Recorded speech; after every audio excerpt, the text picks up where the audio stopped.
Mengapa orang baik memilih diam? Dipublikasikan oleh sindonews.com. Taufik Fredrik Pasiak, ilmuwan otak dan perilaku, Dekan Fakultas Kedokteran UPN, Veteran, Jakarta. Setiap hari kita menyaksikan pemandangan yang menarik. Banyak orang dengan ringan hati melakukan kebaikan, membantu tetangga, menyumbang korban bencana, menghibur teman yang sedang berduka, atau sekadar tersenyum kepada orang yang tidak dikenal. Namun, ketika di hadapan mereka terjadi ketidakadilan, perundungan, korupsi, kebohongan, atau penyalahgunaan kekuasaan, jumlah orang yang bersedia bersuara tiba-tiba menyusut drastis. Sebagian memilih diam, sebagian lagi berpura-pura tidak melihat. Pertanyaannya sederhana, tetapi jawabannya sangat kompleks. Mengapa berbuat baik jauh lebih mudah daripada melawan kejahatan? Neuroscience, ilmu otak dan perilaku, memberikan penjelasan yang menarik. Otak manusia bukanlah organ yang pertama-tama dirancang untuk menjadi pejuang dan pahlawan moral. Selama jutaan tahun evolusi, tugas utama otak adalah mempertahankan kehidupan. Karena itu, sistem saraf kita berkembang menjadi mesin pendeteksi ancaman yang sangat sensitif. Sedikit saja muncul kemungkinan bahaya, katakanlah seperti ditolak kelompok, kehilangan status, dimusuhi orang lain, atau menghadapi konflik, maka secepat kilat otak segera mengaktifkan sistem kewaspadaan. Respons ini berlangsung sangat cepat, bahkan seringkali lebih cepat daripada proses berpikir rasional. Dalam bahasa neuroscience, jalur ancaman langsung menuju ke area otak bernama amigdala yang emosional.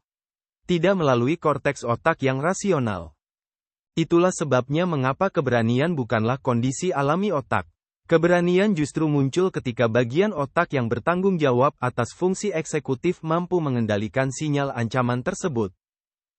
Seseorang yang tetap membela kebenaran meskipun menghadapi risiko bukan berarti tidak memiliki rasa takut. Ia justru mampu mengelola rasa takut itu sehingga tidak menguasai keputusannya. Dengan kata lain, melawan kejahatan merupakan pekerjaan yang jauh lebih berat dibandingkan sekadar melakukan kebaikan. Psikologi sosial memperlihatkan kenyataan yang sama melalui fenomena yang dikenal sebagai bystander effect. Semakin banyak orang menyaksikan suatu pelanggaran, semakin kecil kemungkinan seseorang bertindak. Setiap individu berharap orang lainlah yang akan mengambil langkah pertama. Tanggung jawab menjadi tersebar. Akibatnya, semua orang merasa tidak memiliki kewajiban langsung. Ironisnya, kehadiran banyak saksi justru dapat menghasilkan keheningan bersama. Fenomena ini menjelaskan mengapa begitu banyak bentuk ketidakadilan dapat berlangsung lama di tengah masyarakat. Bukan karena tidak ada orang baik, melainkan karena orang baik seringkali memilih tetap menjadi penonton. Mereka tidak setuju terhadap kejahatan, tetapi juga tidak cukup berani untuk menghentikannya.